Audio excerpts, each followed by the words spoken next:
Friends, welcome to Soni's vision channel. आज मैं आपको बताऊंगा कैसे आपको बिजनेस के अंदर इंसेंटिव पॉलिसी को डिफाइन करना है, इंसेंटिव पॉलिसीज को बनाना है, बिजनेस को लॉस मेकिंग से प्रॉफिट में कैसे लेके जाना है। देखो, काफी सारे बिजनेस ओनर से मैं मिलता हूँ। प्रॉब्लम पता है बिजनेस ओनर्स की क्या होती है कि हमारा एम्प्लॉय काम नहीं करता है। हम ऑफिस में बैठे एम्प्लॉय को देख रहे हैं, वो काम अच्छा करेगा, हम ऑफिस से बाहर चले गए, ट्रैवल करने चले गए, टूर पे चले गए, बिजनेस मीटिंग में चले गए, पीछे से एम्प्लॉय ढीला पड़ जाता है, वो कुछ और करने लग जाता है, वो अपने मस्ती में आ जाता है। तो क्यों आपको एम्प्लॉय मोटिवेटेड रहेगा, क्यों वो काम करेगा और कैसे वो कंपनी को आगे लेके जाएगा। बहुत सारे business owners, founder, startup owners business के अंदर इंसेंटिव पॉलिसी ढंग से डिफाइन ही नहीं कर पाते, जिसके चक्कर में उनके बिजनेस में इंसेंटिव नहीं होते और उसी के चलते वो धंधा बड़ा नहीं बना पाते। वो छोटी मैन पावर के साथ, लोअर मैन पावर के साथ उसी लेवल के ऊपर रह जाते हैं। आज मैं आपको बताऊंगा कि बिजनेस के अंदर मैन पावर के लिए इंसेंटिव कैसे डिफाइन करने, सैलरी के ऊपर कितना इंसेंटिव देना है, परसेंटेज मेजर कैसे करना है, हर चीज मैं आपको इस वीडियो के अंदर समझाऊंगा। देखो, अब एक चीज समझना, देखो सेल्स वालों का इंसेंटिव देना सबसे इजी होता है कंपनी के अंदर।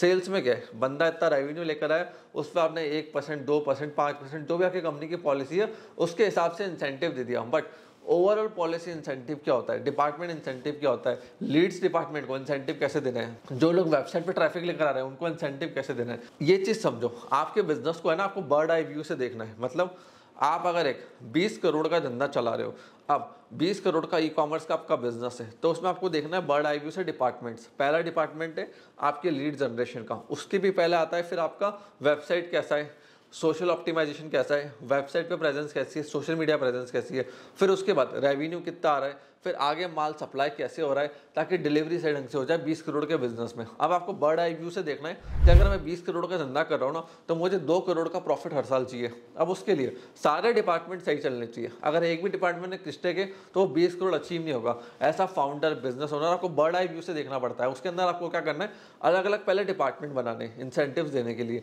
जैसे लेट सपोज आपका सबसे पहला डिपार्टमेंट है सोशल मीडिया का, तो सोशल मीडिया पे जो कंटेंट जा रहा है उस पर जब आप ध्यान देते हो, फोकस करते हो, तो एवरेज लाइक कितने आते हैं, एवरेज कमेंट्स कितने आते हैं और एवरेज ट्रैफिक सोशल मीडिया से आपके ई कॉमर्स वेबसाइट पे कितना जाता है। अब लेट सपोज आपका जो सोशल मीडिया है उस पर आप पहले आप मेंटेन करते थे तो 15,000 व्यूज आते थे, मतलब सोशल मीडिया के ऊपर टोटल, और उसका जो ट्रैफिक कन्वर्जन था वो था 5,000 लोगों का। मतलब 15,000 लोग सोशल मीडिया पे आ रहे हैं आपके अकाउंट पे, उसके बाद 5,000 लोग आपकी वेबसाइट पे रीडायरेक्ट हो रहे हैं। अब जब आपने एक मैनेजर को अपॉइंट करा तो आपको उसको एक टारगेट देना है कि भैया देखो, मुझे पर डे है ना 15,000 लोगों की प्रेजेंस चाहिए, मतलब व्यूअरशिप चाहिए मेरे सोशल मीडिया के ऊपर, ताकि वेबसाइट पे मैं ट्रैफिक लेके जा सकूं। अब होगा कि आपको कंटिन्यूसली ट्रैक करवाना किसी ऑडिटर को बैठा के कि डेली कितने विजिटर्स आपके सोशल मीडिया पे आ रहे हैं और उसमें से कितने विजिटर्स आपकी वेबसाइट के ऊपर जा रहे हैं।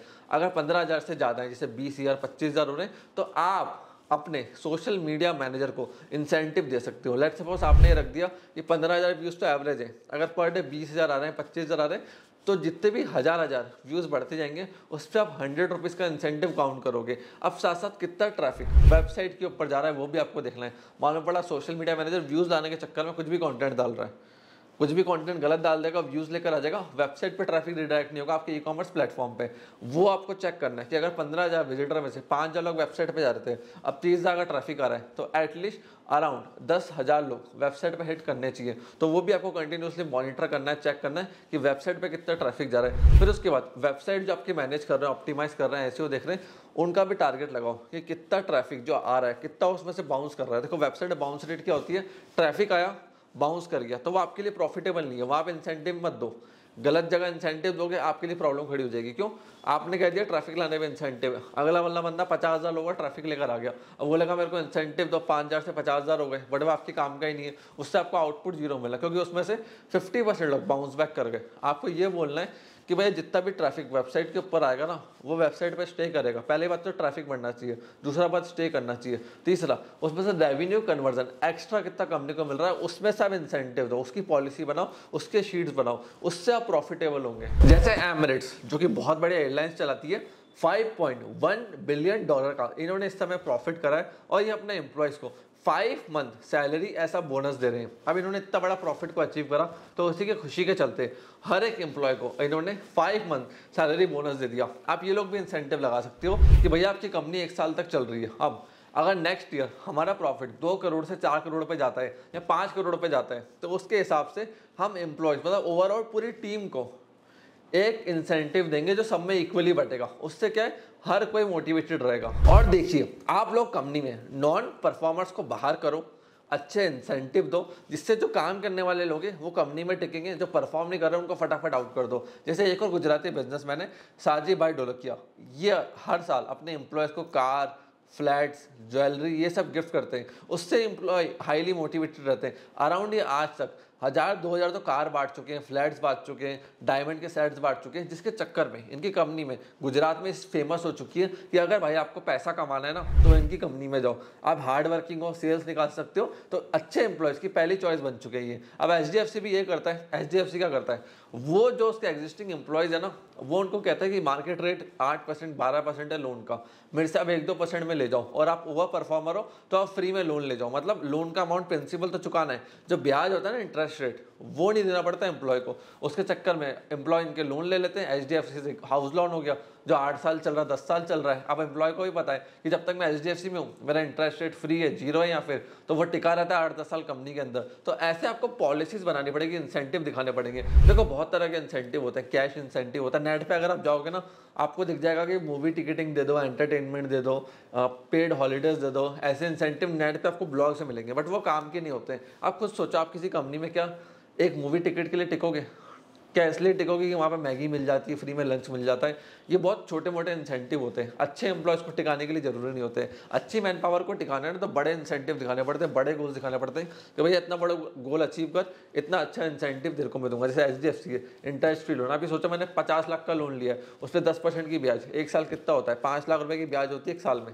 मेरे को अगर वो फ्री में मिल रहा है, ब्याज नहीं देना पड़ रहा, तो मैं क्या करूंगा कि प्रिंसिपल अमाउंट ही चुकाना है कि हाँ धीरे धीरे चुका दूंगा, तो मैं उसी कंपनी में जॉब करता रहूंगा, HDFC में छोड़ के नहीं जाऊंगा। तो ऐसे बड़े पॉलिसीज और अच्छी पॉलिसीज आपको सोचनी पड़ेंगी एम्प्लॉयज को टिकाने के लिए। एक चीज को समझो, मैं काफी सारे बिजनेस ओनर से मिलता हूँ, उनसे बात करता हूँ, वो क्या करते हैं या तो इंडिविजुअल इंसेंटिव डाल देंगे या ग्रुप हेड के ऊपर इंसेंटिव डाल देंगे, दोनों में से एक चीज कर देंगे। करनी दोनों पड़ती है। तो वापस समझाता हूँ क्यों। मुझे 50 लाख का टर्नओवर चाहिए, ठीक है, उसके अंदर मुझे 10 लोगों की टीम लगानी है और उसके ऊपर 11वां बंदा मेरा मैनेजर। अब मुझे क्या करना है, उन 10 लोगों की टीम है ना, एक बंदे को 5-5 लाख का टारगेट देना है कि भाई तेरा 5 लाख, तेरा 5 लाख, तेरा 5 लाख का टारगेट।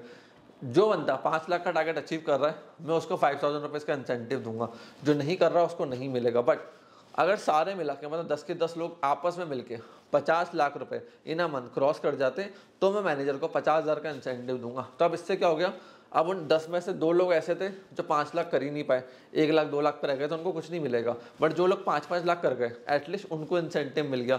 और जब पूरा ग्रुप 50 लाख रुपए कर गया तो मैंने मैनेजर को 50,000 रुपये का इंसेंटिव दे दिया। तो यह मैनेजर का फायदा हो गया पूरे ग्रुप के ऊपर कि ग्रुप ने टारगेट को अचीव करा, और नीचे एक बंदे का फायदा हो गया कि इंडिविजुअली उसने एक सेल को खुद 5 लाख का टारगेट खुद ने क्लोज कर दिया। तो इससे क्या टीम मोटिवेटेड रहती है, हाईली इंस्पायर्ड रहती है। अगर ये पॉलिसी स्ट्रक्चर धंधे में क्लियर नहीं है ना, एम्प्लॉयज नहीं टिकते हैं उस कंपनी में।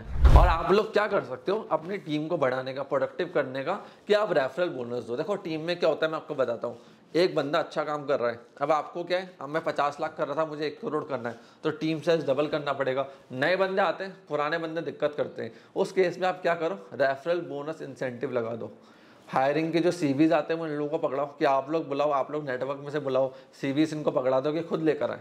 उससे क्या होगा, जब ये लोग खुद लेकर आएंगे, खुद पता है कि इस बंदे के टिकने में हमें 10,000 20,000 का इंसेंटिव मिलेगा, बोनस मिलेगा, तो ये लोग अच्छे से परफॉर्म करेंगे उस बंदे को रोकने के लिए कि भैया तू भी रुक, हमारे साथ अच्छे से काम करनी। तो होता क्या, ऐसा फाउंडर बिजनेस ओनर, आप तो ऊपर बैठे हो, अलग बैठे हो, कहीं मीटिंग कर रहे हो, पीछे से नया बंदा आया, पुराने लोग उसके उंगली करना चालू कर देते हैं, उसको परेशान करना चालू कर देते हैं।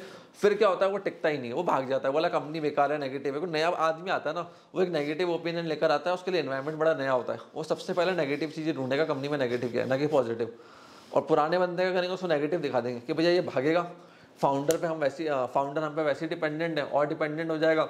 तो वो लोग क्या करेंगे, नए बंदों को भगा देंगे, खुद की कहते हैं ना एक डिक्टेटरशिप बिल्ड करना चाहते हैं पुराने एम्प्लॉयज के। नया बंदा नहीं आना चाहिए, नहीं तो फाउंडर का सब इक्वल हो जाएंगे, हमारा जो कंपनी का वैल्यू है वो डाउन हो जाएगी। इसके चलते आप लोग लगा दो रेफरल इंसेंटिव कि भैया नया बंदा लेकर आओ, आप ट्रेनिंग दो, आप सब कुछ सिखाओ, आप उससे आउटपुट लो, मैं आपको उसका इंसेंटिव दूंगा। उससे क्या नए बंदे को लाने में कभी दिक्कत नहीं होगी। नहीं तो हमेशा आप ट्रेनिंग सेंटर बन के रहोगे कि नया बंदा आ रहा है तो भी आपको ही ट्रेनिंग देनी है, पुराने बंदे तो भी आपको ट्रेनिंग देनी है, आप परेशान हो जाओगे। फिर आप इंसेंटिव दो अपने सर्विस डिलीवरी के ऊपर। देखो सर्विस का बिजनेस कर रहे हो तो सर्विस मैटर करती है, कस्टमर सेटिस्फेक्शन मैटर करता है। सर्विस डिलीवरी इंसेंटिव देना बहुत जरूरी है।